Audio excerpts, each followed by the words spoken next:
Hi everybody, Chef Lamont here again with Montperi Catering and Events. Welcome back. Today's fun dish we're cooking is one of my all-time favorites, gazpacho. For those of you who don't know, I love anything coming out of Spain. Paella is also one of my signature dishes, but I love tapas. Gazpacho is right in there. So this is my version, watermelon gazpacho. This is a very quick version because we're going to use a blender. It takes about 10 minutes to make. We've got tomato puree with basil, watermelon, lemon juice, herb mixture. We've got some fresh tomatoes, some salt and pepper, of course, for flavor, olives, another little trick we'll talk about, and then we've got some cucumber and we have some celery. First off, let's start with our watermelon. Just kind of try to balance it, hold it on the side, and just slowly take off a sliver of the top.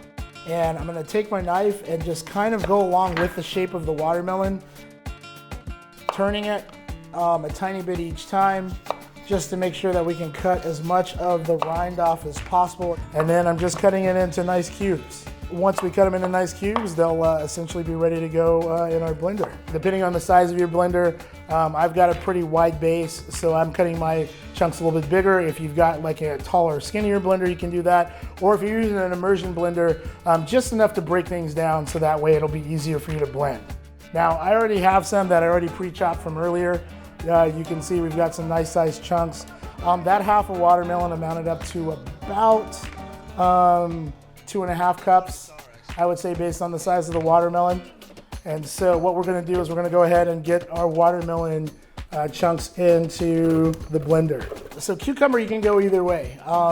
For those of you who are in the raw foods, you can actually leave the skin on your cucumber, because if you have a strong enough blender, it's going to blend everything down. We want this texture for this to be somewhere in between a shake would be and like a milkshake, but we just don't want it to be smooth as water. I did peel off a cucumber. If you prefer to, you can do it this way. We're gonna use one cucumber for this recipe.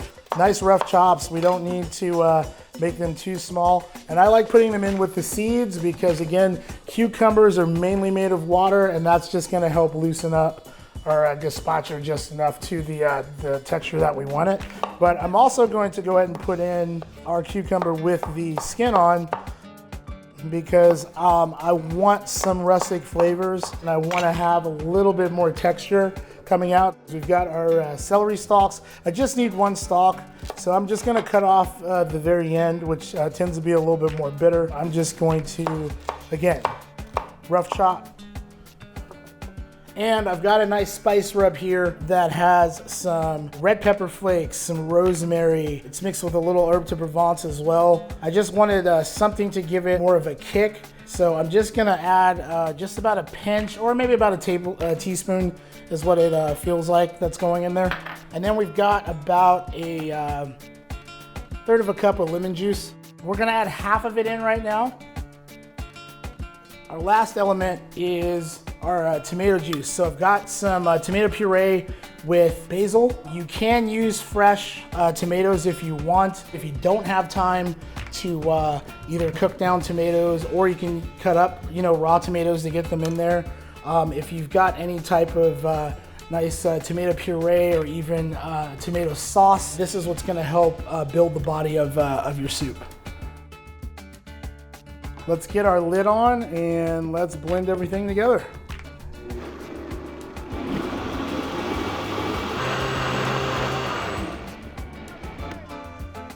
All right, so typically you want to blend it from a low setting to about a medium setting. So you don't want to start off on high. You really want to give time for the watermelon and all the other elements to start to break down a little bit. If for some reason your items are getting caught, like with my blender, I have a plunger where I can actually push items into the bottom of the blender so that they can continue to mix. Sometimes you might have to stop, take the lid off, maybe give your blender a mix with a spoon just to move things around a bit, and then put the lid back on and keep blending. I want a little bit more spice. Now the reason I didn't add any more spice, I wanted to start off with a little bit just to see where I wanted it. You can now season it to taste. I'm gonna go ahead and add a little bit of salt and a little bit of white pepper. And I'm gonna do another teaspoon of my other spice mixture that had the red peppers and the rosemary and the herb de Provence in it.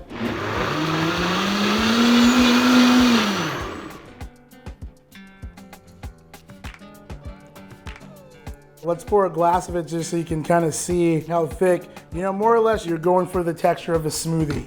You can serve it in a lowball glass like this, or even a shot glass as an appetizer. You can do it as a full course in a nice bowl. I like garnishing it this way, an olive, and let's take one of our fresh tomatoes, and let's take another olive, and you know, almost treating it like a mocktail. Really light, really refreshing. There you have it.